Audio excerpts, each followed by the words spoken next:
দুঃখজনক হলেও সত্য, আমাদের দেশে এক শ্রেণীর মানুষ, আলেম ওলামা বুদ্ধিজীবী পীর মুর্শেদ যা আছে সব লোকেরাই আরেকজনকে প্রশংসা করা, নিজেরে অন্যকেও প্রশংসা করো, এটা পছন্দ করি কি করি না? কথা বলেন না, পছন্দ করে না? বরং প্রশংসা না করলে দলে স্থান পাওয়া কঠিন, প্রশংসা না করলে দরবারে খলিফা হওয়া কঠিন, প্রশংসা না করলে উচ্চ পদ পাওয়া কঠিন, ধরে রাখাও কঠিন। ঠিক কিনা বলেন? এই জন্য তো বোঝেন না, একজন তো প্রশংসা করতে করতে বলেই ফেলছে যে যদি নাম নিতে হয় তাহলে উজু করেই নিতে হবে। এটা কি কোনো সুস্থ মস্তিষ্কে বলছে? এখন আছে ধরেন সহসভাপতি, এর চেয়ে আরো বড় কোনো পোস্ট পাওয়া যায় কিনা এই টার্গেটই তো বলছে নাকি? আবার পিসাব বসে আছে, পিসাবের সামনে একজন বলতেছে আরে এখানে তো আল্লাহ বসে রয়েছে, আরেকজন বলে ফেললো কি কই নবী বসে আছে। এই ওয়াজ আপনারা শুনেন নাই? এগুলি তো, এগুলি কেন আল্লাহ বলছেন কি ওয়ালাহুল হামদু ফিল উলা ওয়াল আখিরা, প্রশংসা শুরুতে শেষে আগে পিছে গোপনে প্রকাশ্যে প্রশংসা একমাত্র কার? মানুষের না।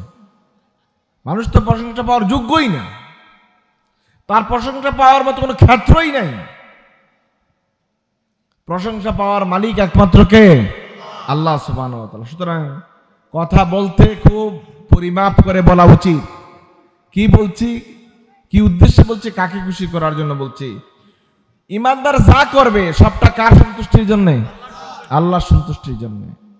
কুল ইন্না সালাতি ওয়া নুসুকি ওয়া মাহইয়ায়া ওয়া মামাতি লিল্লাহি রাব্বিল আলামিন।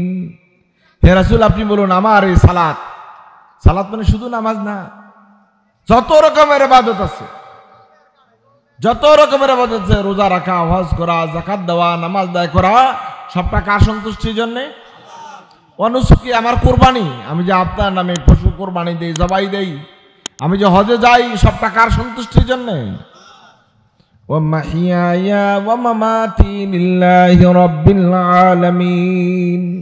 আমার এই জীবন্ত থাকা, বেঁচে থাকা এবং আমার মৃত্যুবরণ করাটাও কার সন্তুষ্টির জন্য? কত ডিপ কথা, গভীর কথা খেয়াল করেছেন তো? আমি বেঁচে আছি আল্লাহ তাআলার ইচ্ছায়, মৃত্যুবরণ করব কার ইচ্ছায়, পৃথিবীতে এসেছি কার ইচ্ছায়, তাইলে মধ্যখানে যে কাজ কাম আছে এগুলো কার ইচ্ছায় চলবে? এ আল্লাহ বলছেন ওয়ালাহুল হুকমু ওয়া ইলাইহি তুরজাউন। হুকুম কার? একমাত্র আল্লাহর। কারণ জন্মটাও আল্লাহর ইচ্ছায়, বেঁচে থাকাটাও আল্লাহর ইচ্ছায়, মৃত্যুবরণ করো আল্লাহর ইচ্ছায়। সুতরাং সকল কর্মকাণ্ড কার হুকুমে হবে? আল্লাহ সুবহানাহু ওয়া তাআলা বলছেন ইনিল হুকমু ইল্লা লিল্লাহ। আল্লাহ তাআলার নিয়ম পদ্ধতি বিধিবিধান নির্দেশের বাইরে কোনো কিছু করা চলবে না। কারণ আল্লাহ সুবহানাহু ওয়া তাআলা আপনাকে বাঁচিয়ে রেখেছেন, আল্লাহ দয়া করে। আর কথা শুনবেন আরেকজনের, এটা কোনো যুক্তিতে ধরে? আল্লাহ সুবহানাহু ওয়া তাআলা বলেন ওয়ালাহুল হুকমু ওয়া ইলাইহি তুরজাউন। আর শেষমেশ তোমাকে ফিরে আসতে হবে আল্লাহর কাছে। আল্লাহ তাআলা পরবর্তী দুইটা আয়াতে দুইটা নিদর্শন দিয়েছেন। এই যে আমরা ধরুন পানি খাই, টিউবওয়েল বসায় তো পানি উঠে আসে অটো। আপনি তো বুঝতেছেন টিউবওয়েল বসাইলেই পানি আসে, মাটি ফুললেই পানি আসে। এটা কি এত সহজ? পানির লেয়ার দেখেন না, এক এক জায়গায় এক এক রকম।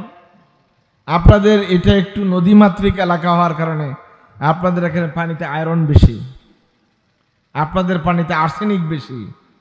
কিন্তু পাহাড়ি এলাকাগুলোতে পানির লেয়ার অনেক উপরে এবং ওখানে আর্সেনিকও নাই এবং অনেকটা নিরাপদ পানি। কথা ঠিক কিনা? এই যে লেয়ারে লেয়ারে পানি ভাগ করে দিয়েছে, এটা কে করেছেন? আল্লাহ সুবহানাহু ওয়া তাআলা। সূরাতুল মুলক শেষ আয়াত আল্লাহ তাআলা বলছেন ইন আসবাহা মাউকুম গাওরান ফামান ইয়াতিকুম বিমাইন মাইন। যদি পানির এই স্তরটা আমি আল্লাহ তাআলা নিচে নিয়ে যাই, ইন আসবাহা মাউকুম গাওরান, আমি যদি তোমাদের এই ঝর্ণার পানিগুলো, টিউবওয়েলের নিচের পানিগুলো, পানির লেয়ার স্তরগুলো নিচে নিয়ে যাই, ফামান ইয়াতিকুম বিমাইন মাইন, এমন একজন সত্তার কথা বলো যে পানির লেয়ারটা উপরে তুলে দিতে পারবে। আছে কেউ? এটা একমাত্র মালিক কে? আল্লাহ তাআলা বলছেন এই যে বৃষ্টি আমি তোমাদেরকে দেই আর তোমাদেরকে বৃষ্টিপাত দিয়ে এই জমিটাকে তাজা করে দেই, উর্বর করে দেই, এই ব্যবস্থাপনা কে করে? আমি আল্লাহ করি। তাহলে আল্লাহ সুবহানাহু ওয়া তাআলার এই তাজা করে দেওয়া, আল্লাহ তাআলার জন্য এই ব্যবস্থাপনা করা, আমার জন্য এই ব্যবস্থাপনা করা, এটা কে করেন? আল্লাহ তাবারক তাআলা বলেন করেন। দেখেন এই রাত আসে, রাতের পর দিন আসে, দিনের পর আবার ঘুরে। আল্লাহ সুবহানাহু ওয়া তাআলা বলেন قل أرأيتم إن جعل الله عليكم الليل سرمدا إلى يوم القيامة من إله غير الله يأتيكم بضياء أفلا تسمعون। আল্লাহ সুবহানাহু ওয়া তাআলা বলছেন, হে রাসূল আপনি কি একটু ভেবে দেখেছেন? ইন জাআলাল্লাহু আলাইকুমুল লাইলা সারমাদান, আল্লাহ যদি তোমাদের জন্য রাতটা দীর্ঘস্থায়ী চিরস্থায়ী করে দেন। এখন রাত চলে না নাকি?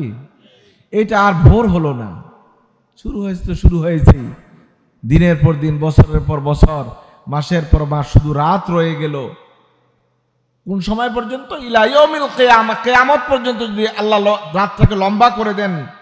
মান ইলাহুন গায়রুল্লাহি ইয়াতিকুম বিদিয়াইন, এমন কোন ইলাহ মাবুদ কি আছে যে তোমাদের এই রাতটাকে আলোকোজ্জ্বল করে দিবে?